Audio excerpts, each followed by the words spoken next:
সুপ্রিয় দর্শক, শুভেচ্ছা জানবেন। সমসাময়িক গুরুত্বপূর্ণ নানা বিষয় নিয়ে এনটিভির আজকের আলোচনার আয়োজনের আয়নায় চোখ রাখার আমন্ত্রণ জানাচ্ছি আমি হাসান মাহমুদ। শুরুতেই দিনের আলোচিত কিছু সংবাদ আপনাদের জানিয়ে রাখি আলোচনার সুবিধার্থে। সরকারি চাকুরিতে কোটা বাতিলের দাবিতে আজও বাংলা ব্লকেড কর্মসূচি পালন করেছে শিক্ষার্থীরা। যানজটে অনেকটা অচল বা অবরুদ্ধ হয়ে পড়েছে ঢাকা। বিভিন্ন স্থানে রেল ও সড়ক অবরোধও করেছে শিক্ষার্থীরা।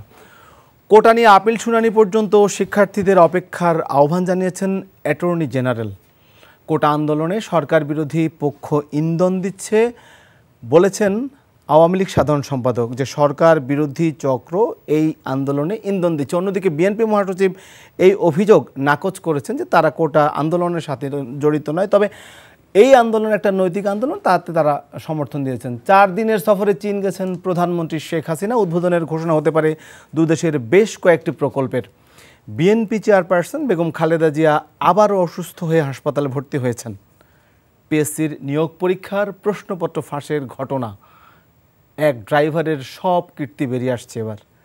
এর আগে আমরা দেখেছি বড় বড় পদে, বিশেষ করে পুলিশের আইজিপি, এনবিআরের কর্মকর্তা সহ বড় পদের কর্তাদের দুর্নীতি আর বিশাল সম্পদের পাহাড়। এবার বেরিয়ে এলো সাবেক এক ড্রাইভার সহ বেশ কয়েকজন কর্মকর্তার দুর্নীতি। দর্শক, এমন অসংখ্য সংবাদ আজকে আমরা দেখেছি বিভিন্ন গণমাধ্যমে, পত্রিকায়, কিংবা এই যে গণমাধ্যম, ইউটিউব, ফেসবুক, বিভিন্ন জায়গায় আলোচনা হচ্ছে এই ড্রাইভারকে নিয়ে। ইতিমধ্যে 17 জন গ্রেফতারও হয়েছে। এছাড়াও আরও কিছু সংবাদ রয়েছে বিভিন্ন গণমাধ্যমের স্থান পেয়েছে, সেগুলো নিয়েও আমরা প্রয়োজনে আলোচনা করব। আজকের এই আলোচনায় আমাদের এই স্টুডিওতে আমরা আমন্ত্রণ জানিয়েছি 3 জন অতিথিকে। আমার বামে রয়েছেন আওয়ামী লীগ দলীয় সাবেক সংসদ সদস্য ডাক্তার হাবিবে মিল্লাত। তারপরে রয়েছেন আমাদের মাখন সরকার, সাংগঠনিক সম্পাদক জাতীয় পার্টি, এবং একেবারে পশ্চিম প্রান্তে রয়েছেন ফাহিমা নাসরিন মুন্নি, সহ আন্তর্জাতিক বিষয়ক সম্পাদক বিএনপি। আপনাদের 3 জনকে আমাদের স্টুডিওতে স্বাগত জানাচ্ছি আজকের আলোচনায়। আমরা এতক্ষণ বেশ কিছু শিরোনাম আমরা দেখতে শুনছিলাম আপনাদের সুবিধার্থে, আলোচনার সুবিধার্থে। বিশেষ করে আমরা একটু যেই বিষয়টি এখন সবচেয়ে বেশি আলোচিত, দুটো বিষয়। প্রথমত হচ্ছে কোটা বিরোধী আন্দোলন চলছে, আজকে 2য় দিনের মতো আন্দোলন হয়েছে। পাশাপাশি আরও বেশ কিছু সংবাদ যেহেতু বলেছি রয়েছে। বেগম খালেদা জিয়া অসুস্থ রয়েছেন, প্রধানমন্ত্রী চীন সফরে গেছেন, এবং একটি সংবাদ সব কিছু ছাপিয়ে আবারও আলোচনা এসেছে। আপনারা নিশ্চয়ই সংবাদটি দেখেছেন যে পিএসসি, যে সরকারি কর্ম কমিশন, যেটাকে আমরা সাধারণত, যেটার উপরে বিশেষ করে যারা সরকারি চাকুরি প্রত্যাশী থাকে এবং কোটা যে আন্দোলন করছে, এই চাকুরিটা অর্থাৎ সরকারি চাকুরিতে কোটা, পিএসসির মাধ্যমে সে প্রশ্ন কিন্তু হয়ে থাকে যে কোটার কথা বলা হচ্ছে বা যে সরকারি চাকুরির কথা বলা হচ্ছে, এটার একটা যোগসূত্র রয়েছে। সেই পিএসসির প্রশ্নপত্রে চাঞ্চল্যকর প্রশ্ন ফাঁসের ঘটনাগুলো এসেছে, এবং তার সাথে জড়িত সাবেক এক ড্রাইভার, তিনি হচ্ছেন আবেদ আলী, এবং তার পুত্র নামও এসেছে। তাদেরকে গ্রেফতার করেছে, এবং তার পুত্রকে ইতিমধ্যে কিন্তু তিনি একটি পদে ছিলেন, আবেদ আলীর পুত্র সোহানকে ছাত্রলীগ থেকে কিন্তু অব্যাহতিও দেওয়া হয়েছে। আসলে আমরা এর আগে দেখেছি যে পুলিশের বড় কর্মকর্তা বেনজির, বা এরপরে আমরা এনবিআরের কর্মকর্তার দুর্নীতি দেখেছি। আমি যদি এখন দেখলাম একজন ড্রাইভার, এর আগেও আমরা দেখেছিলাম, আপনি হয়তো একজন চিকিৎসক জানবেন যে এর আগে করোনার সময় আমরা দেখেছি এক ড্রাইভারের অনেক সম্পদের কথা, স্বাস্থ্য মন্ত্রণালয়, এক ড্রাইভারের অধিদপ্তরের অনেক কুকীর্তি বা সম্পদ, পাহাড় পরিমাণ সম্পদের কথা বেরিয়েছে। যাই হোক, আলোচনায় চলে যাচ্ছে। আমি প্রথমেই যেতে চাই জাতীয় পার্টির নেতার কাছে, আপনার কাছে একটু জানতে চাই, জনাব মাখন সরকার, আপনি যদি এই বিষয়টি দেখেন যে কোটা আন্দোলন চলছে একদিকে আমরা দেখলাম যে যেটা আসলে সর্বোচ্চ যে আমাদের সরকারি প্রতিষ্ঠানে চাকুরির যে বিধি যে বা প্রশ্ন, সেগুলো ফাঁসের ঘটনা ঘটছে, এবং বেশ কিছু দুর্নীতি। আসলে এই মানে বেসামাল অবস্থাটা আসলে কেন হচ্ছে? সব কিছু মিলে এক ধরনের ভারসাম্যহীনতার, দুর্নীতিতে বিশেষ করে আমরা দেখতে পাচ্ছি। একটু যদি আপনি আপনার ব্যাখ্যাটা বা আপনার মন্তব্য যদি করেন। ধন্যবাদ। দেশে বিদেশে আজকে যারা এই মুহূর্তে এনটিভি টেলিভিশন সেটের সামনে আছেন, এবং স্টুডিওতে আমার সহ আলোচকবৃন্দ, বিজ্ঞ 2 জন সহ আলোচকবৃন্দ, এবং স্টুডিওর কলাকুশলী উপস্থাপক, আপনাকে অসংখ্য ধন্যবাদ। কোটা নিয়ে আমরা একটা আলোচনা শুনছি। তার আগে একটি জিনিস আমি একটু সবাইকে জাতিকে স্মরণ করে দিতে চাই। আজকে পহেলা মহরম, আরবি মাসের হিজরি বছরের প্রথম দিন শুরু। আমরা চৈত্রের পরে বৈশাখ জানি, ডিসেম্বরের পরে জানুয়ারি জানি। নববর্ষ এবং ইংরেজি নববর্ষ, বাংলা বর্ষ নববর্ষ নিয়ে অনেক উন্মাদনা আমাদের মধ্যে থাকে।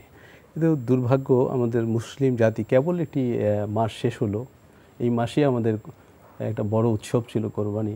আমরা মুসলমানরা কিন্তু এটা জানি না। আজকে আপনাকে একটা বিশেষ অনুরোধ করে যাই, এই বিষয়গুলো ভবিষ্যতে আপনারা জাতির সামনে এমনভাবে তুলে ধরার চেষ্টা করবেন যাতে এই বিষয়টা মানুষ বুঝে, জানে, চর্চা করা উচিত। আমরা যদি বাংলা নববর্ষ, ইংরেজি নববর্ষ নিয়ে উন্মাদনা করতে পারি, আরবি মুসলমানদের একটা আরবি হিজরি বছর আরবিতে ঠিক ওই ধরনের উন্মাদনা যেটা বলছেন হয় না, কিন্তু আমরা আসলে আমাদের একটু আলোচনায় যদি একটু যেতে চাই, এটা আমি অনুরোধ রেখে গেলাম যে সেটা নিশ্চয়ই দর্শক, সেটা হলো কোটার যে আন্দোলনটা চলছে, এই আন্দোলনটা অনেকাংশেই যৌক্তিক, পুরো অংশেই যৌক্তিক। কারণ একটি বিশেষ প্রেক্ষাপটে তখন কোটার সৃষ্টি করা হয়েছিল।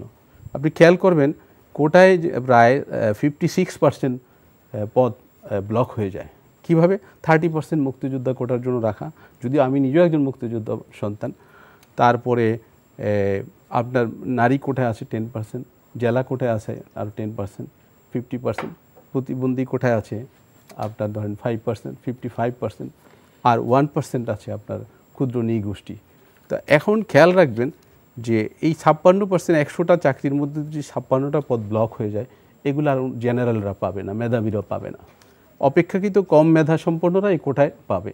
কিন্তু সত্যিকার অর্থে হয়তো নারী কোটায় আবেদনকারী পাওয়া যায়, নৃগোষ্ঠীতেও হয়তো পাওয়া যায়, প্রতিবন্ধীও এত পাওয়া যায় না। 5% প্রতিবন্ধী পাওয়া যায় না। অনেক সময় প্রতিবন্ধী বানিয়ে বিভিন্ন রকম ছল ছাতুরি করে আছে। কিন্তু আমরা আসলে আপনার কাছে একটু পিএসসির বা আমি সেখানে আসছি, দুর্নীতির কথা। তারপরে ধরেন মুক্তিযোদ্ধা কোটাটা, এটা একটা বড় সংখ্যা। এত সংখ্যক মুক্তিযোদ্ধা সন্তান এই মুহূর্তে চাকরির প্রত্যাশী আছে বলে আমার মনে হয় না। এইটাকে চেক অ্যান্ড ব্যালেন্স এবং এটাকে কীভাবে অ্যাডজাস্ট করা যায়। ছাত্ররা আন্দোলন করছে, আমাদের সন্তান, তারা আমাদের সম্পদ, তারা আমাদের ভাই। সুতরাং এইটাকে বিবেচনা রাখা উচিত। ছাত্ররা লেখাপড়া করবে, তারা কেন রাস্তায় থাকবে? চাকরি তারা পিএসসির মাধ্যমে নিয়োগ পায়। এই কোটার সাথে কিন্তু পিএসসির একটা সম্পর্ক রয়েছে, আগে বলেছিলেন। এই কোটাটা কিন্তু পিএসসিকে কেন্দ্র করে চাকরির ক্ষেত্রেই, চাকরির কাজগুলো কিন্তু ম্যাক্সিমাম ক্ষেত্রে পিএসসির মাধ্যমে, বিশেষ করে আপনার বিসিএস দিয়ে যারা আসে এই চাকরিটাতে, তারা কিন্তু এই পিএসসির মাধ্যমে পদায়নটা হয়। তো পিএসসির একজন চেয়ারম্যানের সাবেক ড্রাইভার আবেদ আলী, তার ছেলের ছাত্রলীগ করতেন, তিনি তাকে অব্যাহতি দেওয়া হয়েছে, তিনি ছাত্রলীগ করতেন। তো নিশ্চয়ই ছাত্রলীগের ওই প্রভাবটা এখানে কাজ করেছে। ঘুরে ফিরে দেখবেন আপনি সব জায়গায় আওয়ামী লীগের বিভিন্ন প্রভাব, আওয়ামী লীগ, ছাত্রলীগ, যুবলীগ বা অন্যান্য লীগ, যে কোনো একটা লীগের প্রভাব এখানে থাকে, যে কোনো একটা অন্যায়। এর আগেও আমরা খেয়াল করছি স্বাস্থ্য বিভাগে একজন স্বাস্থ্য বিভাগের ডিজির ড্রাইভারের একটা ঘটনা আমরা খেয়াল করেছিলাম, কয়েক বছর আগের ঘটনা, কোভিডের সময় সম্ভবত। সেখানে একটা বড় ধরনের কেলেঙ্কারি বেরিয়ে আসছিল, এই যে বড় বড় বিষয়গুলো বেরিয়ে আসছে আর কি। এবং এর জন্য কৃতিত্বের দাবিদার রাখে মিডিয়া, আমার মিডিয়ার ভাইরা, সবাই ভাই বোনরা যারা কাজ করেন, দিনরাত যারা পরিশ্রম করেন। তো আজকে এই মিডিয়ার কল্যাণে কিন্তু কিছুদিন আগে মতিউরের ছাগলকাণ্ডের ঘটনাটা বেরিয়ে আসছে। মিডিয়াই কিন্তু আপনার জিনিসটাকে বড় করে জাতির সামনে উপস্থাপন করছে। তারপরে পরে কয়েকটা ঘটনা বেরিয়ে আসে, 7-8টা ঘটনা বেরিয়ে আসছে, এবং সেগুলো ইতিমধ্যে দুদক আমলে নিচ্ছে। এর আগে দিন দুদক ঘুমিয়েছিল, দুদক কার্যকর ছিল না। কোটায় যেটা হচ্ছে এটা মানে খুব বেমানান, বৈষম্যমূলক, এবং পিএসসির ঘটনাটাও এটা জাতির জন্য খুব কষ্টদায়ক। আমরা একটু জনাব ডক্টর হাবিবি মিল্লাতের কাছে একটু জানতে চাই, আসলে উনি যে অভিযোগটা করেছিলেন যে ক্ষমতার কাছাকাছি কোনো একটা সংস্পর্শ থাকলে দুর্নীতিতে সুবিধা হয়, জনাব মাখন সরকার যেটি বলছিলেন, ব্যাপারটা কি এরকম না? আসলে দুর্নীতির বিষয়গুলোর ব্যাপারে ব্যক্তির যেমন স্বচ্ছতা থাকা প্রয়োজন, তেমনি তার যে চাকুরি, সেখানে একটা জবাবদিহিতার বিষয় আসলে থাকা যায়। বিশেষ করে আমরা যখন দেখি যে কর্ম কমিশনের একটা বিষয়, প্রশ্ন ফাঁসের বিষয়টি আসে সামনে। ধন্যবাদ আপনাকে, সবাইকে ধন্যবাদ এবং দর্শকদের শুভেচ্ছা। আপনি দেখেন প্রশ্নটি যেটি করেছেন যে ক্ষমতায় থাকলে, ক্ষমতার পাশে থাকলে, কিংবা ক্ষমতার অপব্যবহার করলে হ্যাঁ, অনেকেই অপব্যবহার করেছেন এবং অপব্যবহার করছেন। এটা যে শুধু এই মুহূর্তেই হচ্ছে বা এই সরকারের সময় হচ্ছে সেটা কিন্তু সত্য নয়। আপনারা অতীতের যে সরকারগুলো দেখেছেন সকলের জন্যই কথাটি প্রযোজ্য। তবে একটি পার্থক্য আছে এখানে, সেইখানে আপনি আজকে পর্যন্ত যে জাতীয় পার্টি বা বিএনপির প্রতিনিধিরা আছেন এখানে, তারা কেউ বলতে পারবেন না যে তাদের সময়ে উচ্চ পদস্থ কোনো কর্মকর্তা কিংবা সরকারের মন্ত্রী কিংবা সরকারের এমপি কিংবা কোনো জনপ্রতিনিধি যেভাবে আইনের আওতায় আসছে, অতীতে কিন্তু এরকম হয়নি। অতীতে যে হয়নি দুর্নীতি, এটা কেউ বলতে পারেন, বরঞ্চ 5 বার দুর্নীতির কথা আমরা অনেকবার শুনেছি। সেই সমস্ত কথা আমি পুরনো কথায় ফিরেছি, বাংলাদেশ সে কথাগুলো অনেকবার শুনেছি, বিএনপি সরকারের সময় শুনেছি। আমি সেখানে যেতে চাই নাই, কিন্তু যে কথাটা সরকারের সময় আসলে এই শীর্ষে উঠেছিল বাংলাদেশে কোন দুর্নীতিতে চ্যাম্পিয়ন বিএনপির সময়ও এবং আপনাদের প্রথম দিককার সময়ও, মানে আসলে বাংলাদেশ আমাদের দুর্নীতিতে চ্যাম্পিয়ন হবে এটা তো আমরা কেউই চাই না। আমাদের শেষের দিককার কথা বলতে পারেন, যেটি অক্টোবরে সরকার হওয়ার পর পরবর্তী জানুয়ারিতে সেটা ঘোষিত হয়েছে। কিন্তু সেইটাতে সেই কথা না যে বলছি, আমি বলছি দুর্নীতি শূন্যের কোঠায় নামিয়ে আনা কঠিন। আমি দুর্নীতির সমর্থক নই, এটা সর্বগ্রাসী একটা, কিন্তু বাস্তবতার সবচেয়ে ভালো দিকটি হতে হবে যে দুর্নীতি ধরা পড়ছে, দুর্নীতিবিদরা সমাজের কাছে ধিকৃত হচ্ছে। এটা যদি হয় তাহলে আমাদের জন্য একটা সুখবর। কিন্তু আজকে কি দেখছি আমরা? আজকে আমরা দেখছি এই যে আবেদ আলী একজন, সে নাকি কুয়াকাটাতে যে রিসোর্ট খুলছে, সে নাকি উপজেলা পরিষদ নির্বাচনের জন্য পোস্টার সাটিয়েছে। তাহলে তাদের দম্ভ, এই যে বেনজির আহমেদ যিনি আইজিপি ছিলেন পুলিশ বাহিনীর, বিশাল পাহাড় সম্পদের পাহাড় এবং তার অধ্যত্ব, সেই সম্পদ তাকে অধ্যত্ব দিয়েছে, ক্ষমতা তাকে দিয়েছে, এখন ক্ষমতা নেই, ধরা পড়ছে, পালিয়ে গেছে দেশ থেকে। কি রইল তার?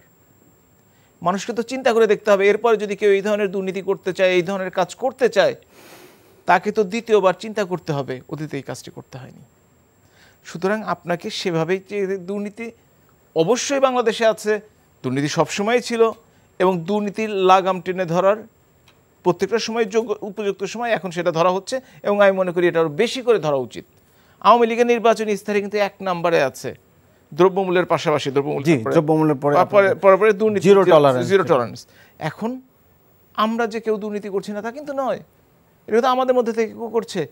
কিন্তু এইটাকে, এটা একটা স্বভাবজাত প্রকৃতি, এটাকে থামিয়ে দিতে হবে এবং এটাকে আইনের আওতায় আনতে হবে, যেটা এখন করা হচ্ছে। এখন এর বাইরেও আপনি কিছু কিছু কথা বলেছেন যে তার ছেলেকে ছাত্রলীগ থেকে অব্যাহতি দেওয়া হয়েছে, আমরা দেখতে পেয়েছি। হ্যাঁ, যে কোনো মানুষ যদি অপরাধ করে থাকে তাহলে সংগঠন তাকে অব্যাহতি দিতে পারে, বহিষ্কার করতে পারে। ছাত্রলীগ বা কোনো সংগঠনের, সেটা বিএনপি হোক, জাতীয় পার্টির হোক, তাদের কিন্তু কোনো নির্বাহী ক্ষমতা নেই যে তুমি অপরাধ করেছো, তোমাকে আমি শাস্তি দিব। শাস্তি ওইটুকুই সাংগঠনিক, তারপরে আইন আদালত দেখবে পরেরটুকু। এখন আইন আদালতের দিকে চলে যেতে হবে। এখন আইন আদালত কখনো কখনো দেশে আইনের ফাঁক গলে বেরিয়ে যায়, এটাও সত্য কথা। এবং দীর্ঘসূত্রিতা, মামলাগুলোর দীর্ঘসূত্রিতা আগের চেয়ে অনেক কমে গেছে, আপনি স্বীকার করতেই হবে। জাতির পিতা বঙ্গবন্ধু শেখ মুজিবুর রহমানের হত্যার বিচার করতে 4 দশকের বেশি সময় লেগেছে। তাহলে বিচার ব্যবস্থার কি অবস্থা ছিল বুঝতে পারছেন? এখন সেই অবস্থা থেকে উত্তরণের চেষ্টা করা হচ্ছে। ওই যে আমাদের একজন সেটাই বলছিলাম, ওনার একটা স্পষ্ট কথা বলতে হবে যে বিচার ব্যবস্থার যে দীর্ঘসূত্রিতা ছিল সেটা আগে বেশি ছিল না এখন বেশি? আমি বলছি এখন দীর্ঘসূত্রিতা কমে গেছে অনেকখানি। সুতরাং এটা স্বীকার করে কিনা সেটা জিজ্ঞেস করে নেবেন। আর দ্বিতীয়টি, যেহেতু আমি আইনের লোক না, কিন্তু পত্রপত্রিকায় পড়ে যেটুকু বুঝি, আর যে সমস্ত আন্দোলনের কথা বলছেন, বিশেষ করে বাংলাদেশে এটা ক্রিটিক্যাল সময় যাচ্ছে এই কারণেই যে বিগত সময় আমি কখনো দেখিনি যে ছাত্র এবং শিক্ষকরা একসাথে আন্দোলন করে। আমরা কোটা আন্দোলন একটু পরে আসছি, আমরা 1 মিনিট একটু আপনার কাছে শুনে নেব। ফাহিমা মুন্নি, আপনি যদি একটু বলেন, আমরা একটু বিরতিতে যাবো, এরপর আবার নিশ্চয়ই আপনার কাছে আসবো, সেই জন্য বলেছি 1 মিনিট। একটু যদি বলেন যে পিএসসির মতো একটা জায়গা, আসলে এই জায়গাটা আরো কত সুরক্ষিত হওয়া উচিত, বা এখানে কি ব্যবস্থা নেওয়া যেতে পারে? কোন জায়গাটা সুরক্ষিত আছে? আপনি যদি দুর্নীতি যে মহিরুহ আজকে আকার নিয়েছে, এই গত 4টা টার্মে আওয়ামী লীগ যেভাবে বিনা ভোটে তারা চেপে বসে আছে, এখন জনগণের কাছে তো তাদের কোনো জবাবদিহিতা নাই, তাদের তো কোনো প্রয়োজন নাই যে জনগণ একটা রাষ্ট্রের, বাংলাদেশ এটার মালিক হওয়ার কথা ছিল। কিন্তু আজকে কি দেখা যাচ্ছে, সরকারি কর্মচারী, সরকারি কর্মকর্তা তারা তো আপনার একেবারে সাংঘাতিক ইয়ে হয়ে বসে আছে। এখন আর অন্যদের কি অবস্থা সেটা ভাবলে তো আমাদের মানে হাত পা ঠান্ডা হয়ে যায় ভয়ে। এখন দেখেন, দুর্নীতিকে জাস্টিফাই করার কিছু নেই। হ্যাঁ, দুর্নীতিকে দুর্নীতির পক্ষে আমরা কেউই না। না, আমি হাবিব ভাই তো বললেন সব আমলেই দুর্নীতি, মহিরুহ হাজার হাজার কোটি টাকা। এটা এখন কোনো বিষয় না, হাজার হাজার কোটি টাকা। আপনি বিএনপিকে যে এক আঙুল তুলছেন, বিএনপির যে দুর্নীতির সংখ্যা আপনি যদি বলেন, দেখেন, আর উত্তরাধিকার সূত্রে যেটা আমরা পেয়েছিলাম আওয়ামী লীগের কাছ থেকে ওই 96 থেকে 2000 পর্যন্ত 2001-এ এসে, সেগুলো তো এখন একদম পানির মতো পরিষ্কার। জি.কে. শামীম, সম্রাট, শাহেদ, ইনু, রূপম এদের বিরুদ্ধে হাজার হাজার কোটি টাকা, শত বাসায় ব্যাংক বসিয়ে দিয়েছে, খালি টাকা, ট্রাঙ্ক ভর্তি টাকা, সিন্দুক ভর্তি টাকা। শাহেদ এদের কথা আমরা শুনেছি। তো দুর্নীতি বিরোধী একটা অভিযান হঠাৎ করে চলেছিল, হঠাৎ থেমেও গিয়েছিল।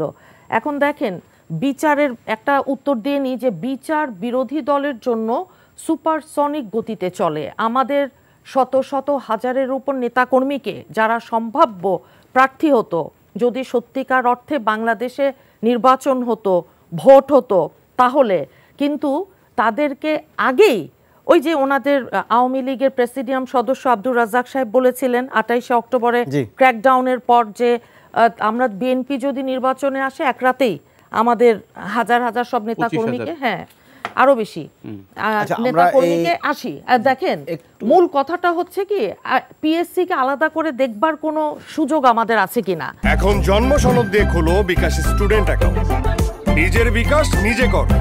পিএসসির দুর্নীতি নিয়ে বলছিলেন, একজন ড্রাইভার, সাবেক ড্রাইভারের কথা বলছিলেন, এবং তার প্রেক্ষাপটে আপনি এস আলমের গ্রুপ সহ বিভিন্ন, আপনি যদি একটু আপনার বক্তব্যটা আবার শুরু করতেন সেই জায়গা থেকে। আচ্ছা, দেখেন, প্রশ্ন ফাঁস নিয়ে পিএসসির চেয়ারম্যান সাহেব উনি কি বলেছেন দেখেছেন তো, না যে এটা বিতর্কিত করা ঠিক হবে না, এটা বিতর্কিত করা ঠিক হবে না তিনি বলেছেন, এবং এর মধ্যে 17 জনকে কিন্তু গ্রেফতারও করেছে। এটাও একটা ঠিক আছে, কিন্তু এর আগে ভালো কথা, অতীতে যে 30টা পরীক্ষার প্রশ্ন ফাঁস হয়েছিল, এখন সেই পরীক্ষাগুলোর প্রশ্নগুলো ফাঁস হওয়ার পরিপ্রেক্ষিতে যেই ফল ছিল তার ভিত্তিতে যাদের আপনার চাকরি হলো সেগুলোর কি হবে? এখন মেধা না কোটা, এটা নিয়ে আমরা কথা বলছি না। তাহলে এই যে ছাত্র ছাত্রী তারা রাস্তায়, কোটা আন্দোলনটা একবার বাতিল করেছিল সরকার, 2018-র কথা বলছি।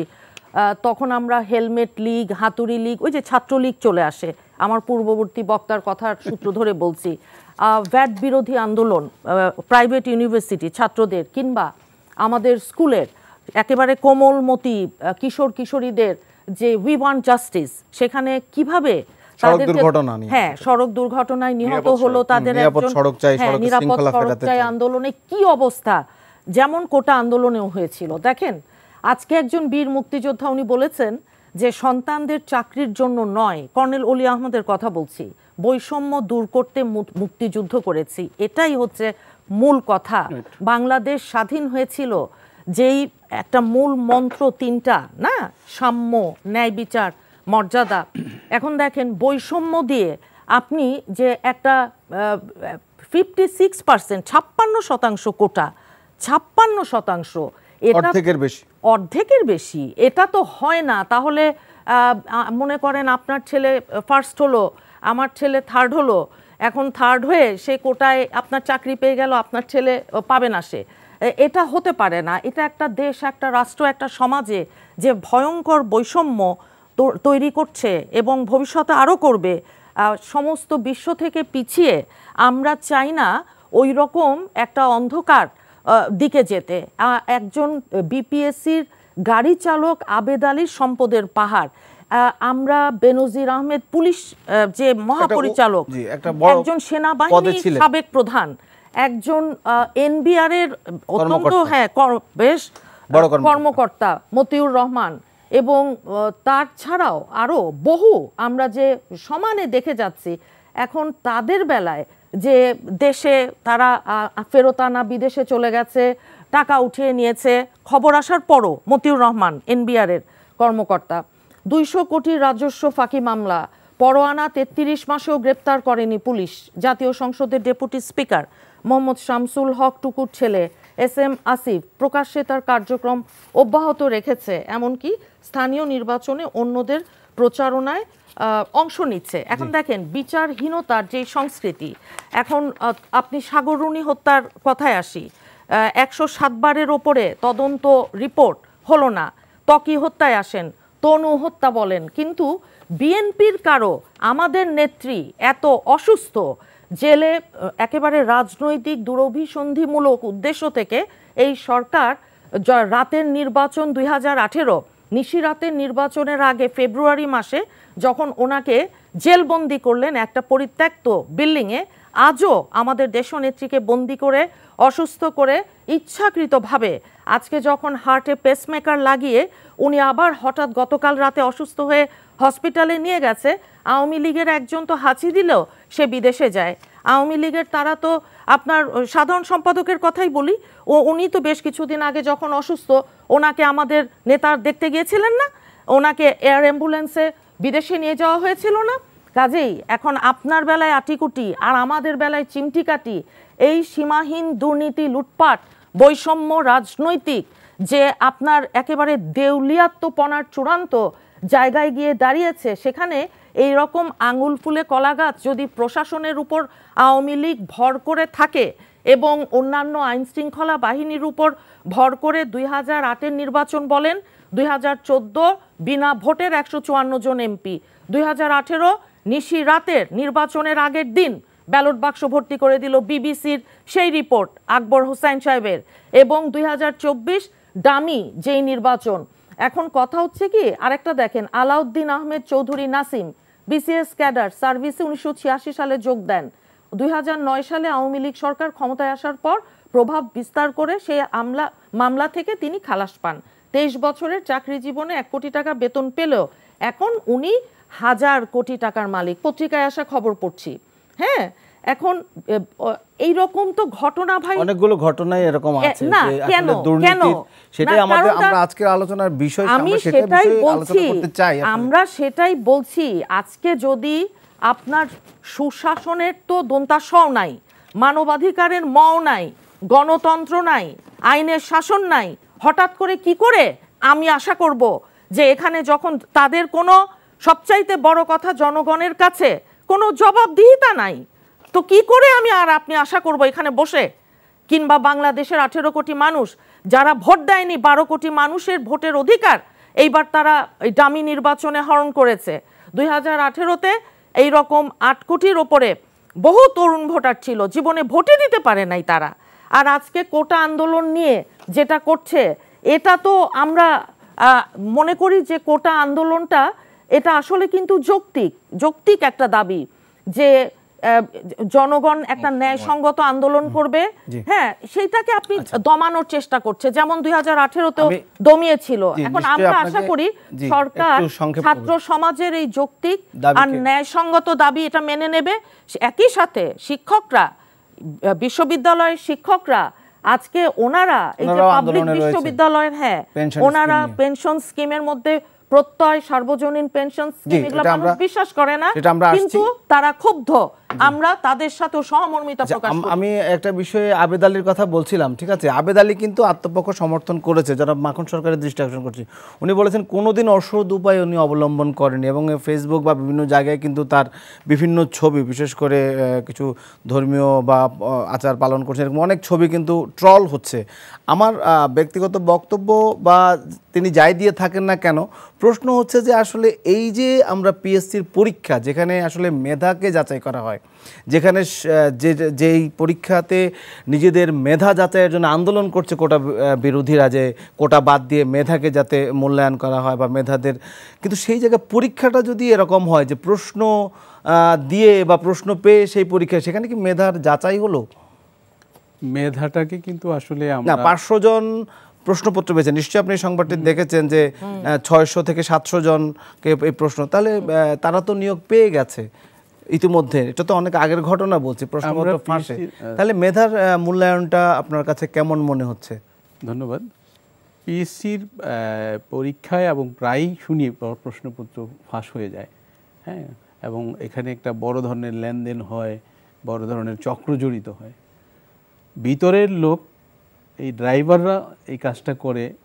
ড্রাইভারের পক্ষে ড্রাইভার তো আর একা করতে পারে না, ড্রাইভার তো একা করতে পারেনি, তার কিছু অফিসাররা জড়িত হয়ে যায়, কিছু কর্মকর্তারা জড়িত হয়ে যায়।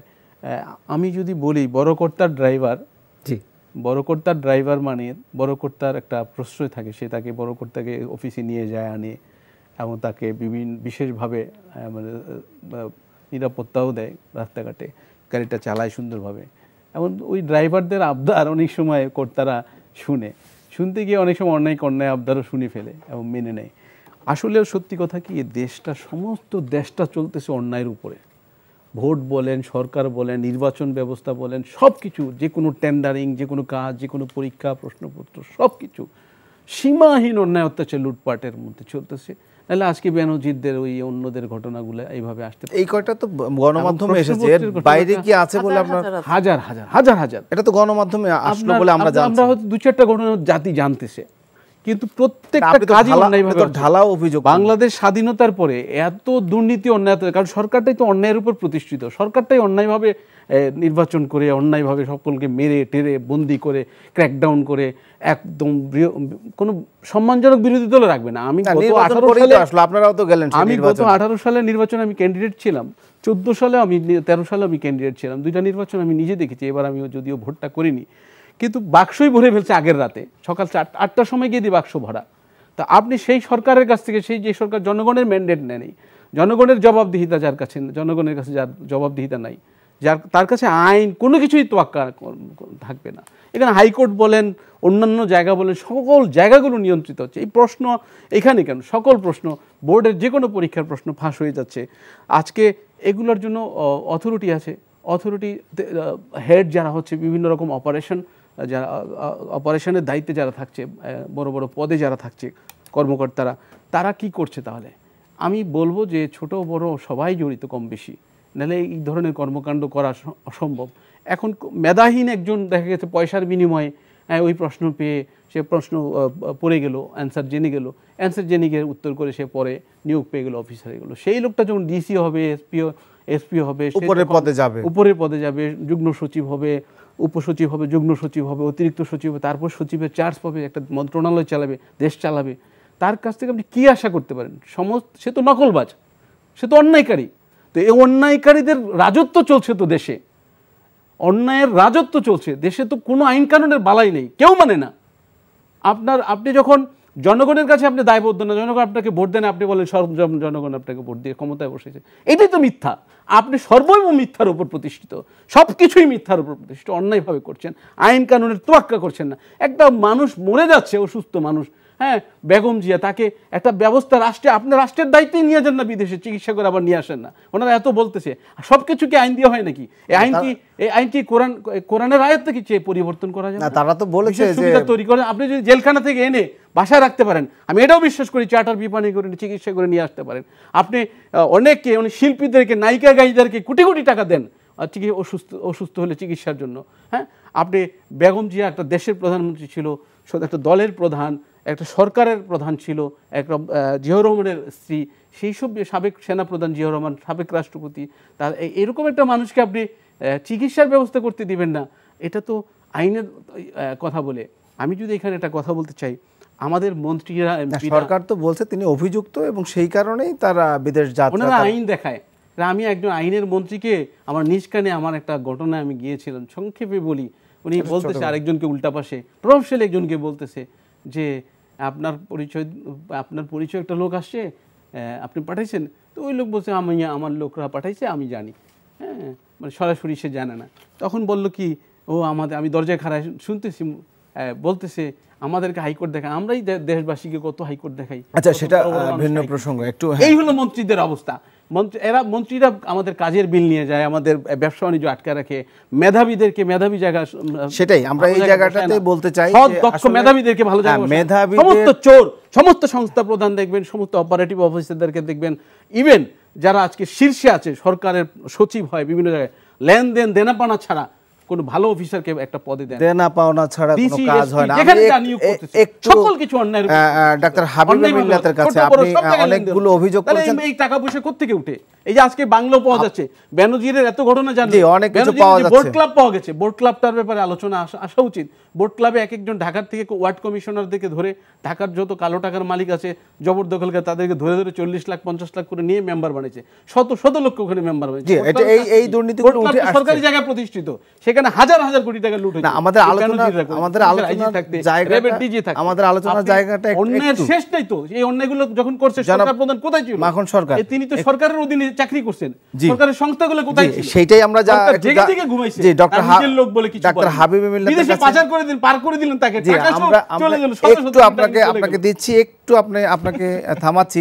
ডাক্তার হাবিব মিল্লাতের কাছে যাই। আপনাদের বিরুদ্ধে অনেকগুলো অভিযোগ বলছে, যে একেবারে ঢালাওভাবে যে অভিযোগটা এসেছে যে কোনো কিছু আসলে লেনদেন ছাড়া হচ্ছে না দেশে, মানে ব্যাপারটা কি আসলে তাই? এবং আরেকটা অভিযোগ নিশ্চয়ই দুজনেই করেছে যে আসলে যেটা বলতে চেয়েছেন যে নির্বাচনে বা জনগণের ম্যান্ডেট নাই বলে আপনারা এক ধরনের, বা আপনিও সংসদ সদস্য ছিলেন এক সময়, এই বিষয়ে আপনি যদি কিছু বলেন। ওনারা একেবারেই ঢালাওভাবে কিছু অভিযোগ করেছেন। কার কাছ থেকে কি শুনি?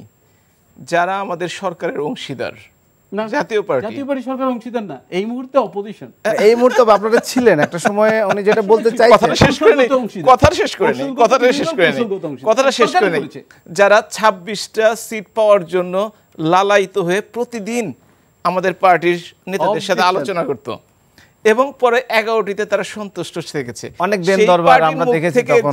মানে কেন্দ্রীয় সাংগঠনিক সম্পাদকের মুখ থেকে যদি শুনি, এটা তাকে পার্টি থেকে বহিষ্কার করে ফেলে কিনা আমি জানি না আজকের এই কথা শুনে। কারণটি হচ্ছে যে তারা উত্তর দেওয়ার কিছু নেই। আপনারা আমাদের সরকারের সহযোগী ছিলেন, অন্যায় ন্যায়ের পরের কথা, নির্বাচনের কথা বলেছেন, নির্বাচনে তারা আমাদের ছিল, আমরা এখানে নৌকা দেই নাই।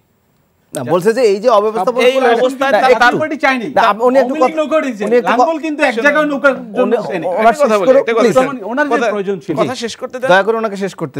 উত্তেজিত হলে তো রক্ত চলবে না। জি, আপনি বলুন, একটা দেখতে পারে ওনার বক্তব্য শেষে আপনারা সুযোগ পাবেন। যেটাকে 90 সনের আন্দোলনে, গণ আন্দোলনে, আপনি ভোটের কথা বলছিলেন না, অভিযোগ করেছে আপনাদের বিরুদ্ধে যে সরকার একটু টোকা দেওয়াতে জেনারেলের সাথে কুপকাত, কারণ জনগণের সাথে তার কোনো সম্পর্ক ছিল না। জনগণের সম্পর্কের কথা বলেন, 96 15 ফেব্রুয়ারি নির্বাচন করে 6 সপ্তাহ ক্ষমতায় থাকতে পারে নাই। কেন পারে নাই? জনগণ সাথে ছিল না, এই কারণে পারেনি। আওয়ামী লীগ একটানা প্রথম 5 বছরের কথা বাদই দিলাম, 96-2001 বাদই দিলাম, এই যে একটানা 16 বছরের কাছাকাছি ক্ষমতায় আছে, আওয়ামী লীগের অবস্থা যদি জাতীয় পার্টি কিংবা বিএনপির মতো হতো, তাহলে তারা যে আন্দোলনের কথা বলে সেই ধাক্কায় তো আওয়ামী লীগের উড়ে যাওয়ার কথা ছিল, যায়নি তো আজকে পর্যন্ত। এ কারণে যায়নি যে আওয়ামী লীগের জনসম্পৃক্ততা আছে। যারা বিরোধী দলের রাজনীতি করছেন তারা টিভি টকশোতে খুব ভালো বলেন, বিপ্লবী কথাবার্তা বলেন, প্রেস ক্লাবের সামনেও দেখি গলা উঁচিয়ে মাইকে কথা বলেন, কিন্তু নিজের এলাকায় জনগণের সাথে তাদের কোনো সম্পর্ক নাই। সুতরাং ভোট করতে তাদের ভয়। এবং এই যে ভোটের বিরুদ্ধে যত কথা বলছে না, কিছু যে অভিযোগ নেই আমি অস্বীকার করব না, কিন্তু তারা তো ভোটে আসে। আপনি ভোটে আসেন নাই কেন? আমার বিএনপি আসে না, আপনারা জাতীয় পার্টি এসেছিল। কেউ ভোটে এসে জাতীয় পার্টির কথা কি বলবো? প্রথম নির্বাচনে 16 ভাগ ভোট পেয়েছিল জেনারেল এরশাদ জেলে, এই নির্বাচনে 3.5 ভাগ। তারা কোনোটাই বর্জন করেনি না, জাতীয় পার্টি সবগুলোতে ছিল না, আমি সে কথা বলিনি, আমি বলছি ভোটের পার্সেন্টেজ। জি, 16 ভাগ ভোট পেয়েছিল জেনারেল এরশাদ এখন জেলে, ভোটের হার, আর এখন এবার পেয়েছে 3.5 ভাগ। নেতৃত্বের অস্থিরতা কি জিনিস, এবং আসলে পরজীবী হওয়ার এটাই কারণ। আমাদের সাথে আছেন পরজীবীরা বাংলাদেশের রাজনীতি করতে পারবে না। আগামী নির্বাচনে জাতীয় পার্টি দাঁড়াতে পারবে কিনা, তার উপজেলা নির্বাচনে দেখেছেন টোটাল 5 জন এসেছিল জেলা চেয়ারম্যান, উপজেলা চেয়ারম্যান হওয়ার জন্য, পরে কেউ দাঁড়াতেই সাহস পায় না। যাই হোক, ওটা বাদই দিলাম। বিএনপির কথা বলি, তারা জনপ্রিয় দল হিসেবে দাবি করে। তাদের যদি এতই জনপ্রিয়তা থেকে থাকে, কেন তারা আওয়ামী লীগকে যেটা টেনে হিস্ট্রি নামানোর কথা, ধাক্কা দেওয়ার কথা, সেই ধাক্কাটা দিতে পারছে না? এর কারণ হচ্ছে এই যে জনগণ চিন্তা করে দেখে, এখন তো ডিজিটাল যুগ, জনগণ দেখে যে 3টা সরকারের কেতেও দেখলাম, আওয়ামী লীগকে এখনও দেখছি, কোন সরকারের সময় আমরা ভালো ছিলাম, কিংবা কোন সরকার এমন কি ভালো কাজ করেছে যে আমরা তার পক্ষে যাব। বিচার বিশ্লেষণ করে দেখে আওয়ামী লীগ সরকার এখন পর্যন্ত যা করেছে জনগণের জন্য ভালো করেছে। যদি বিএনপি সরকার, তারা কি বলে, তারা দেখেন তাদের আন্দোলনগুলোর স্টাইল দেখেন, দ্রব্যমূল্য কিংবা দুর্নীতি এই ধরনের বড় ঘটনাগুলো ইস্যু না করে তারা তাদের নেত্রীর মুক্তি চাই, এটা চাইতে পারে, আমি দোষের কিছু করবো না, একজন বৃদ্ধ মহিলা তার মুক্তি চাইতেই পারে। কিন্তু জনগণ মনে করে তারা 18 সন কিংবা 24 সনের সরকার পরিবর্তন চেয়েছে, কিন্তু তারা জনগণকে কি দিবে সেটা কিন্তু চায়নি আসলে। এবং এরা যতক্ষণ পর্যন্ত জনগণ বুঝতে না পারবে যে এই সরকারের চেয়ে অন্য কোনো সরকার ভালো কিছু দিতে পারবে, তখন জনগণের পক্ষে কখনোই যাবে না। আরেকটি কথা, জনগণের আর্থিক অবস্থার পরিবর্তন হয়েছে। হ্যাঁ, কেউ কেউ আঙুল ফুলে কলা গাছ হয়েছে, তাদেরকে আমরা সেই জায়গাটাতেই কথা বলছি, কাউকে ধরা হচ্ছে। এই যে আপনি আলাউদ্দিন নাসিমের কথা বলতে সাহস পেলেন, কিন্তু বিএনপির সময় একজন প্রভাবশালী এমপির বিরুদ্ধে কি কথা বলা যেত? কিংবা বলেন একজন এমপি, একজন মন্ত্রী, একজন উচ্চপদস্থ কর্মকর্তার নাম বলেন যে তাদেরকে গ্রেপ্তার করা হয়েছে, তখন দুর্নীতি ছিল না? ছিল নিশ্চয়ই। গ্রেপ্তার করা আমরা সবসময় ছিল। কিন্তু তারতম্য রয়েছে বেশি এবং কম। আরেকটা কথা, চিকিৎসা সংক্রান্ত একটা কথা বলা হয়েছে যে আমার পার্টির সাধারণ সম্পাদক সিঙ্গাপুর যায়, অসুস্থ মানুষ, তিনি যখন উনি গেছেন কোনো সন্দেহ নেই। কেন বিএনপির মহাসচিব তো জেল থেকে বেরিয়ে প্রথমে সিঙ্গাপুর গেল, তারপর ওনার ওয়াইফ নিয়ে সিঙ্গাপুর গেলেন। এখন কারো চিকিৎসার দরকার পড়লে তারা যেতে পারে না। আমি বিএনপির মহাসচিব তার আপনাদের আস্থা নাই প্রমাণ করে যে একটু যে আপনি বলুন ধারাবাহিকতা এই ঘটনায় প্রমাণ করে বাংলাদেশের আমি একজন চিকিৎসক, আপনি একজন চিকিৎসক, এই চিকিৎসক নিজে চিকিৎসক, জি উনি চিকিৎসক, এবার আবার বলতে পারি বাংলাদেশে কম বেশি 17 বছর বিএনপি ক্ষমতায় ছিল, জেনারেল এরশাদ 9 বছর ক্ষমতায় ছিল, আমরা 25 বছরের কাছাকাছি। স্বাস্থ্য ব্যবস্থার যদি এটাই হয়, আমরা আওয়ামী লীগ খুবই খারাপ। 9 বছরে কি করেছে জাতীয় পার্টি স্বাস্থ্য ব্যবস্থার? 17 বছরে বিএনপি কি করেছে? ধারাবাহিকতা। সুতরাং একজনকে দোষ দিবেন সরকারে আছে বলে, নিজেরা যখন সরকারে ছিলেন তখন না। জনতা টাওয়ার মামলার কথা তো আমি এখনো বলি না। যখন তাদের বিরুদ্ধে বলা হয় তখন বলা হয় রাজনৈতিক মামলা, আর যখন আমাদের বিরুদ্ধে বলা হয় তখন বলা হয় দুর্নীতির মামলা। সরকারে থাকলে এগুলো মানতে হবে, অস্বীকার করার কিছু নাই। সরকার থাকলে স্বাভাবিকভাবে মানুষ চাইবে, জনগণ চাইবে। আর কিছু আছে ধান্দাবাজি কথা, যেগুলো কথা চটকদার কথা, জনপ্রিয় হওয়ার কথা, কিন্তু সেই কথাগুলো হালে পানি পায় না যদি তার বাস্তবায়ন জনগণ না দেখে। আজকে পর্যন্ত জনগণকে কথা দিয়ে, আওয়ামী লীগ সরকারের কথা বাদ দিলাম, আওয়ামী লীগ আমরা করি, আমাদের সমালোচনা আছে, কোন কথা দিয়ে কোন সরকার রাখতে পেরেছে? কোন সরকার? জাতীয় পার্টি আর বিএনপির সরকার বলেন। বিভিন্নভাবে আওয়ামী লীগের সমালোচনা করা হয়, দুর্নীতির কথা বলা হয়। আমরা তো ভাই দুর্নীতি ধরা শুরু করেছি, আপনারা তো সেই কাজটি করেননি। আমরা বলি দুর্নীতি অন্যায়। আমাদের সময় পত্রপত্রিকায় যে কোনো প্রভাবশালী লোকের বিরুদ্ধে পত্রপত্রিকায় আসে, এই যে হলফনামায় বিভিন্ন মন্ত্রী এমপির বিরুদ্ধে আসছে, আপনি পুরনো পত্রিকায় চলে যান, কিন্তু আসছে সেটা ঠিক আছে, কিন্তু বেশিরভাগই হচ্ছে অর্থের যে পরিমাণ সেটা শুধু বৃদ্ধি পেয়েছে, একটা কথা ডাবল হয়েছে। বাংলাদেশে বিএনপি যখন ক্ষমতা ছেড়ে যায়, আমি কিন্তু সমর্থন করছি না, জি আমি টাকার অঙ্কের কথাটা বলছি। বাংলাদেশে যখন বিএনপি ক্ষমতা ছেড়ে যায় তখন বাজেট ছিল তাদের হাইয়েস্ট বাজেট ছিল 1,00,000 কোটি টাকার কম। আর বাংলাদেশের এখনকার বাজেট হচ্ছে 1 লক্ষ কোটি টাকার কথা বলেছি, 1,000 কোটি টাকা কিন্তু বলিনি। আরে বললো 7-8 লক্ষ হাজার কোটি টাকা। সুতরাং পরিবর্তিত অবস্থার কারণে দুর্নীতি, শায়েস্তাখানা আমলে 1 টাকায় 8 মণ চাল পাওয়া যেত।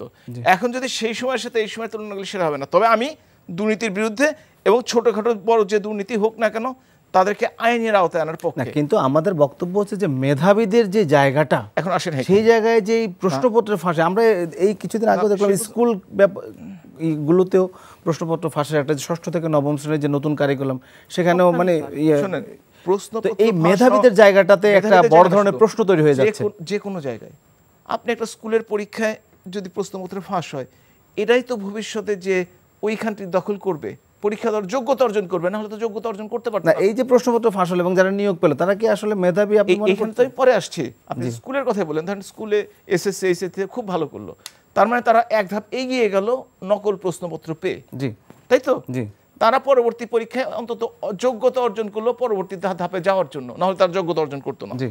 আবার যারা নর্মাল ওয়েতেও যোগ্যতা অর্জন করেছে তাদের কেউ আবার পিএসসির মাধ্যমে তারা যে কোনোভাবে টাকা খরচ করে তারা সেই কাজটি করেছে, এবং এই কাজটি বাংলাদেশের অগ্রযাত্রাকে অনেকখানি থামিয়ে দিয়েছে। আমরা যে উন্নত সমৃদ্ধ বাংলাদেশের চিন্তা দেখছি, আমরা যে 2041 সনে বাংলাদেশকে একটা অবস্থানে দেখতে চাচ্ছি, সেটারও তো এটা এই অন্তরায়। নিয়োগগুলো আমাদের জন্য বিরাট একটা এর অন্তরায়। আগে আমরা মেডিকেলও দেখেছি একবার প্রশ্নপত্র ফাঁস, আপনি হয়তো মনে থাকবে আপনার, আমি ওই ব্যাচের নিয়োগটা নিয়ে অনেক প্রশ্ন সেটা ছিল। আপনি একটা চিন্তা করে দেখেন, মেডিকেল মেডিকেল না, মেডিকেল কেন, ইঞ্জিনিয়ারিং কলেজে হয়েছে, জি। আপনি ইউনিভার্সিটিতে হয়েছে, পিএসসিতে হয়েছে।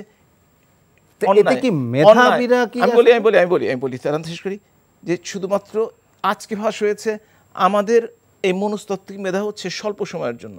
আমরা অল্প সময়ে অল্প কথা নিয়ে ব্যস্ত থাকি।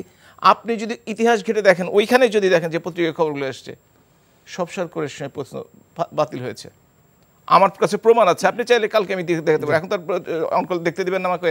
কিন্তু প্রত্যেকটি অন্যায়, এবং এই অন্যায়ের প্রতিবাদ করা উচিত, কিন্তু বিরোধী দলগুলো করে কি, তারা অন্যায়ের সাথে সরকারকে অন্যায়ের প্রতিবাদ করা উচিত। হ্যাঁ, আপনার এই বক্তব্যটি ধরেই আমরা একেবারে প্রোগ্রামের শেষের দিকে আছি। আমরা আপনাদের কাছে শেষবারের মতো একটু শুনতে চাই, এবং জনাব ফাহিমা মুন্নি, আপনি যদি এই বিষয়ে আর একটু কিছু বলতে চান, ডক্টর হাবিবুল্লাহ যে বিষয়গুলো অবতারণা করেছেন সেখানে আপনার কোনো বক্তব্য থাকলে আপনি বলতে পারেন। আমরা শেষের দিকে আছি, 2 মিনিট দয়া করে বলতে পারবেন।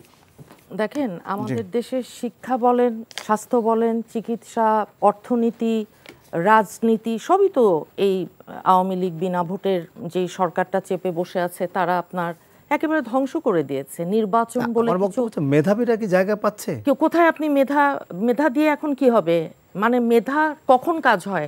একটা ফেয়ার জায়গাতে যখন একটা হেলদি কম্পিটিশন হয়, তখন আপনার মেধা, এখন আপনি আওয়ামী লীগ না করলে বিএনপির যদি 14 জেনারেশনের কোনো রকম গন্ধ থাকে, সরকারি চাকরি গত 15 বছর 17 বছরে বিএনপির কেউ পেয়েছে দেখাতে পারবেন আপনি? না, পারবেন না, দেবে না। এখন আওয়ামী লীগ হলে ঠিক আছে। এই রকম যখন একটা বৈষম্য, এই রকম যখন একটা এক পেশে এক চোখা একটা নীতি এত ওপরে লেভেলে গ্রহণ করা হয়, তখন এই যে ছাত্রছাত্রীরা নামলে 2018-তে কোটা বিরোধী আন্দোলনের নামে, ওই যে বললাম হেলমেট হাতুড়ি লীগ, এইটা আমরা দেখতে চাই না। দেখেন, আওয়ামী লীগ বিনা ভোটে চেপে বসে আছে, কিন্তু এই যে এইবার ভারতে গিয়ে 10টা সমঝোতা স্মারক সাইন করে এসছে, সেখানে একটা আছে না যে চিকিৎসা ভিসা, চিকিৎসার পারপাজে যদি যায় ভারতে ভিসা সহজ করা। কেন? এটা তো আওয়ামী লীগ সরকারের দায়িত্ব এবং কর্তব্য ছিল নাকি যে বাংলাদেশের মানুষ বাংলাদেশের স্বাস্থ্য খাতে বাংলাদেশেই চিকিৎসা গ্রহণ করবে, একদম from the top to bottom? উচিত ছিল না? সেটা না করে ভারতে চিকিৎসার জন্য আমাদেরকে বাংলাদেশের মানুষ এনকারেজ করবার তো কিছু নেই। দেখেন, এই যে 10টা চুক্তি, আমাদের এখান দিয়ে ট্রেন যাবে, ট্রানজিট দেওয়া হয়েছে, বন্দর, নদীর পানি, যাই হোক, মূল কথাটা হচ্ছে কি, আমরা কি পেয়েছি? আমরা সমতার ভিত্তিতে, মর্যাদার ভিত্তিতে আমরা চাই বন্ধুত্ব। প্রতিবেশীদের কাছ থেকে আমাদের চুক্তির জায়গা, আমাদের জায়গা কম পেয়েছি আমরা। একটা জায়গায় আমরা চেয়েছিলাম, যেটা আমাদের নেত্রী বলেছিলেন, যে আমাদের বিদেশে আমাদের কোনো প্রভু নেই, আমাদের বন্ধু আছে। আমরা একটু শেষের দিকে আছি, তো আমরা জনাব মাখন সরের কাছে আপনার কাছে একটু শুনবো। একেবারে আমরা শেষ পর্যায়ে আছি, বেশি সময় আমরা নিতে পারবো না। জি, আপনি যদি পয়েন্টগুলো দ্রুত বলতে পারেন। সবকিছুর মধ্যে না, সবকিছু তো আমরা সারা রাত বলতে পারবো, কিন্তু আমাদের আসে, আমি সংক্ষেপে 2 মিনিট বলে শেষ করব। খুব সংক্ষেপে আমরা শেষে। ঈদের আগে একটা ঘটনা, মালয়েশিয়ার ঘটনা, 30,000 লোক ভিসা পেয়েও যেতে পারেনি। জি, হ্যাঁ, বড় ধরনের একটা 1,52,000 করে টাকা নিয়েছে, এখানে প্রায় 32,000 কোটি টাকা লুট হয়ে গেছে। তার বাইরে অনেকে আরো বিভিন্ন এজেন্সিতে টাকা দিয়েছে। সেখানে এটা কারা? এখানে সাবেক অর্থমন্ত্রী সহ সাবেক অর্থমন্ত্রী লোটাস কামালের 2টি ফার্ম এবং 4 জন এমপি সরকারি দলের সেই সিন্ডিকেটে আছে। 32,000 কোটি টাকা পাচার হয়ে গেছে। এগুলো তো এদেশের নিরীহ মানুষের টাকা, আপনাদের সেখানে মাথা ব্যথা নেই। সেখানে তারপরে ভারত গেল, নেত্রী সেখানে ভারত গিয়ে 11টা সমঝোতা চুক্তি স্বাক্ষর করে আসলো। সেখানে 1000 মেগাওয়াটের একটা রিনিউয়েবল এনার্জির কন্ট্রাক্ট আছে। আমার এখানে 30,000 মেগাওয়াট ক্ষমতা সম্পন্ন সক্ষমতা তৈরি করার জন্য আমরা এখন 14,000 মেগাওয়াট লাগে। সেখানে আমাদের 1100 মেগাওয়াট অলরেডি লোডশেডিং হয়। আমাদের 24-25,000 মেগাওয়াট সক্ষমতা তৈরি করার চেষ্টা করতেছি, যেটা 30 সালেও আমার লাগবে না। তারপরে আপনি এনার্জি আনতেছেন, কি প্রাইসে আনতেছেন জাতি জানে না, আপনি লুকাই লুকাই কাজগুলো করতেছেন। আমরা রিজার্ভ শূন্য হয়েছি, যে দ্রব্যমূল্যে আকাশচুম্বী দাম, আলু পেঁয়াজ সবজির ধারে কাছে যাওয়া যায় না। এখন আপনি এই উন্নয়নটা কি একদিনে হয়ে গেছে? একটা শিশুকে এমনি দৌড়ানো শিখে দিনে দিনে মায়ের কোলে, মায়ের পেট থেকে পড়ার পরে তাকে যত্ন করে। জিয়া এরশাদ সাহেব, জিয়াউর রহমান সাহেব, এরশাদ সাহেব এই তাদের ধারাবাহিকতায় সেই ধারাবাহিকতায় তো উন্নয়নটা আপনি যেটা বলতে চাইছেন আমরা বুঝতে পেরেছি। বিদেশি শ্রমিকরা টাকা পাঠাচ্ছে আমাদের দেশে, বিদেশে আমাদের অনেক দক্ষ শ্রমিক মেধাবীরা আছে, তারা কাজ করতেছে। 51টি প্রতিষ্ঠানের কাছে আমাদের 65,000 কোটি টাকা খেলাপি হয়ে আছে। 183 কোটি টাকা অনাদায়ী হয়ে গেছে, যেটা পাওয়া যাবে না। একটা বৈষম্য, বড় ধরনের মাফ করে দিলেন হাজার শত হাজার কোটি টাকা। এরা কারা? একটা পরিবারের কাছে 11টা ব্যাংক, আপনি ব্যাংকগুলো লুটে শেষ করে দিয়েছে। বাংলাদেশের রিজার্ভ শূন্যের কোঠায় আপনি দৌড়াচ্ছেন ঋণ করে রিজার্ভ বাড়ানোর জন্য। এই ঋণ তো ঋণের ঋণের টাকা আমাদেরকে আবার ঋণ করেই শোধ করতে হচ্ছে। তাহলে আমার দেশের টাকা গেল কোথায়? এই যে মেগা প্রজেক্ট করে মেগা কমিশন বাণিজ্য করে আপনি টাকা পাচার করেছেন। কারো টাকা দুবাই পাওয়া যায়, কারো টাকা আমেরিকা পাওয়া যায়, কারো ঘর সংসার ভেঙে যায়। আপনি আসেন এখন জাতির কপালে তাহলে কি আছে? আমরা আপনাকে সবকিছু তো অন্যায়ভাবে হচ্ছে। আচ্ছা, আপনার আমরা একটা হাতুড়ির দাম 800-900 টাকা, আমরা দেখেছি পর্দার দাম, বালিশের দাম, হাতুড়ির দাম, পর্দার দাম। আমাদের সময় নেই, আমরা আসলে খুব একটা আপনাকে দিতে, হ্যাঁ সেটা আমরা দেখেছি। আমরা বালিশ এবং পর্দার কথাও শুনেছি। আমরা এক মিনিট শুনবো, জানাবো হাবিব মিল্লাত থেকে যাব, শেষ করবো। হ্যাঁ, আমার মনে হয় যে কিয়ামতের আগের এই শেষ টক শো, এই জন্য সবার যত কথা আছে সব বলে ফেলছে। আমার তেমন কোনো কথা নেই, কিন্তু আপনি কি এটা চান যে সব জায়গায় আসলে এক ধরনের সমতা বা মেধাবীদের জায়গা হোক এবং সব জায়গায় দুর্নীতির জায়গাগুলো পরিষ্কার হোক? এটা বিশাল একটা ল্যান্ডস্কেপ। আপনি যদি দুর্নীতি আনেন, আপনি যদি মেধা আনেন, আপনি যদি শিক্ষকদের আন্দোলন আনেন, তাহলে কিন্তু আবার ভোটও নিয়ে আসছেন। এত বড় একটা ল্যান্ডস্কেপে ওই 2-4টি কথা বলা সম্ভব, কিন্তু কখনো কনক্লুশন আসা সম্ভব না। আপনি ভোটের কথা যদি বলে থাকেন, ভোট সম্বন্ধে আওয়ামী লীগের বিরুদ্ধে বলা হয়। প্রথমত আমি বলতে চাই, আজকে পর্যন্ত কোনো দালিলিক প্রমাণ কেউ দিতে পারেনি মুখের কথা ছাড়া। দ্বিতীয়ত, এই ভোট ব্যবস্থা বাংলাদেশে নষ্ট করেছে জেনারেল জিয়াউর রহমান হানা ভোট করে, পরবর্তীতে জেনারেল এরশাদ তাদের সময় ভোট করে। সুতরাং সেই ভোট ব্যবস্থার ধারাবাহিকতা থেকে এখন যদি ভোট না হতো, তাহলে ওই পূর্ববর্তী হয় সামরিক সরকার, না হলে কোনো অগণতান্ত্রিক সরকারকে বাংলাদেশে আসতো। এবং দুর্নীতির বিরুদ্ধে আসলে আপনারা সবাই দুর্নীতির বিরুদ্ধেই বলেছেন। আমরাও চাই যে দুর্নীতির বিরুদ্ধে আরো বড় শক্ত অবস্থানে যাবে সরকার এবং সংশ্লিষ্টরা, এবং এই ধরনের দুর্নীতিতে মেধার আসলে যথাযথ, আপনাদের যে বক্তব্য যেগুলো উঠে এসেছে সেটাই, যে মেধার যথাযথ যাচাই হোক। ধন্যবাদ আপনাদেরকে আজকে আমাদের অনুষ্ঠানে যোগ দেওয়ার জন্য। সুপ্রিয় দর্শক, এই ছিল আমাদের আজকের আয়োজনে। আমাদের এই অনুষ্ঠানটি পুনরায় দেখতে, ভিডিও সহ খবরের সব আপডেট জানতে ভিজিট করুন এনটিভির অনলাইন www.ntvbd.com-এ। আজকে রাতে আপনাদের সবাইকে শুভেচ্ছা জানাচ্ছি। শুভরাত্রি। অন্য কোনো অনুষ্ঠানে আবারও দেখা হবে।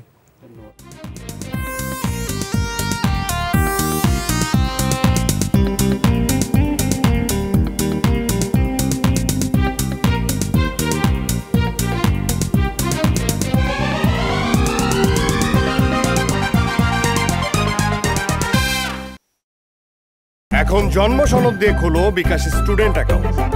নিজের বিকাশ নিজে কর।